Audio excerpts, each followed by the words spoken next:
Matthew chapter 27. Early in the morning, all the chief priests and the elders of the people made their plans how to have Jesus executed. So they bound him, led him away and handed him over to Pilate the governor. When Judas, who had betrayed him, saw that Jesus was condemned, he was seized with remorse and returned the 30 pieces of silver to the chief priests and the elders. "I have sinned," he said, "for I have betrayed innocent blood. What is that to us?" They replied, "That's your responsibility." So, Judas threw the money into the temple and left. Then he went away and hanged himself. The chief priests picked up the coins and said, "It is against the law to put this into the treasury, since it is blood money." So, they decided to use the money to buy the potter's field as a burial place for foreigners. That is why it has been called the Field of Blood to this day. Then what was spoken by Jeremiah the prophet was fulfilled. They took the 30 pieces of silver, the price set on him by the people of Israel, and they used them to buy the potter's field, as the Lord commanded me. Meanwhile Jesus stood before the governor, and the governor asked him, "Are you the king of the Jews?" "You have said so," Jesus replied. When he was accused by the chief priests and the elders, he gave no answer. Then Pilate asked him, "Don't you hear the testimony they are bringing against you?" But Jesus made no reply, not even to a single charge, to the great amazement of the governor. Now it was the governor's custom at the festival to release a prisoner chosen by the crowd. At that time, they had a well-known prisoner whose name was Jesus Barabbas. So, when the crowd had gathered, Pilate asked them, "Which one do you want me to release to you, Jesus Barabbas, or Jesus who is called the Messiah?" For he knew it was out of self-interest that they had handed Jesus over to him. While Pilate was sitting on the judge's seat, his wife sent him this message, "Don't have anything to do with that innocent man, for I have suffered a great deal today in a dream because of him." But the chief priests and the elders persuaded the crowd to ask for Barabbas and to have Jesus executed. "Which of the two do you want me to release to you?" asked the governor. "Barabbas," they answered. "What shall I do, then, with Jesus who is called the Messiah?" Pilate asked. They all answered, "Crucify him." "Why? What crime has he committed?" asked Pilate. But they shouted all the louder, "Crucify him." When Pilate saw that he was getting nowhere, but that instead an uproar was starting, he took water and washed his hands in front of the crowd. "I am innocent of this man's blood," he said. "It is your responsibility." All the people answered, "His blood is on us and on our children." Then he released Barabbas to them.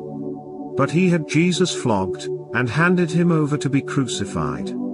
Then the governor's soldiers took Jesus into the praetorium and gathered the whole company of soldiers around him. They stripped him and put a scarlet robe on him, and then twisted together a crown of thorns and set it on his head. They put a staff in his right hand. Then they knelt in front of him and mocked him. "Hail, King of the Jews," they said. They spit on him, and took the staff and struck him on the head again and again. After they had mocked him, they took off the robe and put his own clothes on him. Then they led him away to crucify him. As they were going out, they met a man from Cyrene, named Simon, and they forced him to carry the cross. They came to a place called Golgotha, which means the place of the skull. There they offered Jesus wine to drink, mixed with gall, but after tasting it, he refused to drink it. When they had crucified him, they divided up his clothes by casting lots. And sitting down, they kept watch over him there. Above his head they placed the written charge against him, "This is Jesus, the King of the Jews." 2 rebels were crucified with him, one on his right and one on his left. Those who passed by hurled insults at him, shaking their heads and saying, "You who are going to destroy the temple and build it in 3 days, save yourself. Come down from the cross, if you are the Son of God." In the same way the chief priests, the teachers of the law and the elders mocked him. He saved others, they said, but he can't save himself. He's the King of Israel. Let him come down now from the cross, and we will believe in him. He trusts in God. Let God rescue him now if he wants him, for he said, I am the Son of God.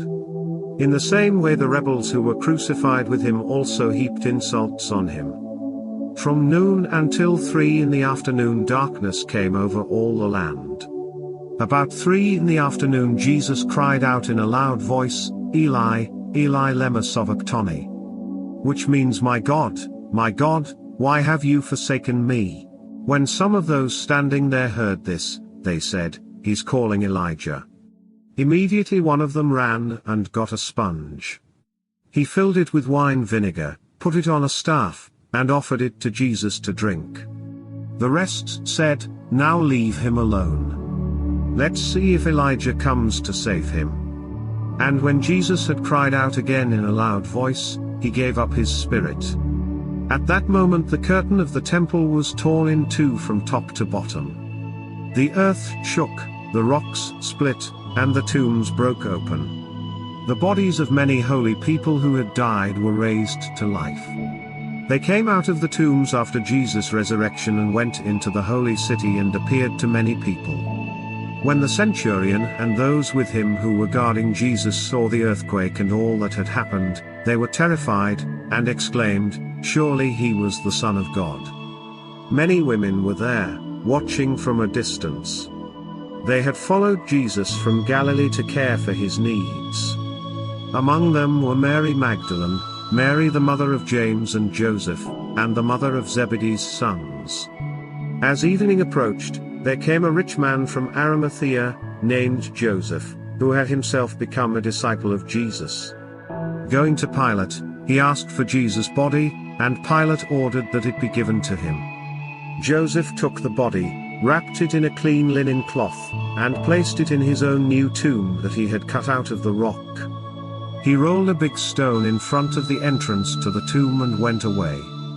Mary Magdalene and the other Mary were sitting there opposite the tomb. The next day, the one after Preparation Day, the chief priests and the Pharisees went to Pilate.